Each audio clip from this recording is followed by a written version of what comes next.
Magandang araw po sa lahat, aking ibabahagi ang update kay Dara sa bundok. Nagbalik muli si Rab sa bahay ni Dara para kamustahin ito. Napakasipag ni Dara na gawang linisin ang mga damo na umuusbong sa bakuran para mataniman ng makakain nila.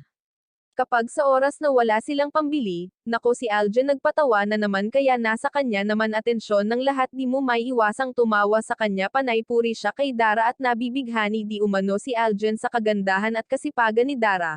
Mukhang busy nga itong si Dara sa ginagawa niya dahil dinamalayan na pupunta si Rab sa kanila.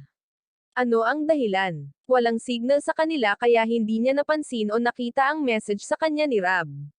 Saktong dating nila na ubusan na ng pang-ulam si Dara kaya may dala-dala itong grocery para sa kanila.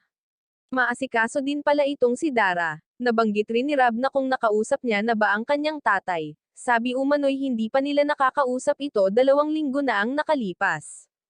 Ano ba sa tingin niyo mga ka-viewers, totoo nga ba na nasa trabaho lang ito o di kaya may ibang pamilya na ito kaya tumawag man lang ay di magawa? Pero hindi naman natin alam kung bakit.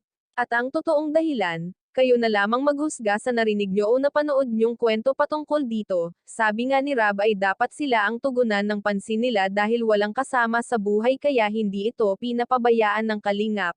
Lalong-lalo na si Rab. Maraming salamat po, pakisuportahan Val Santos Matubang at Kalingap Rab channel at sa aking YouTube channel. Please like, share, comment ng inyong mga opinion. Thank you and God bless.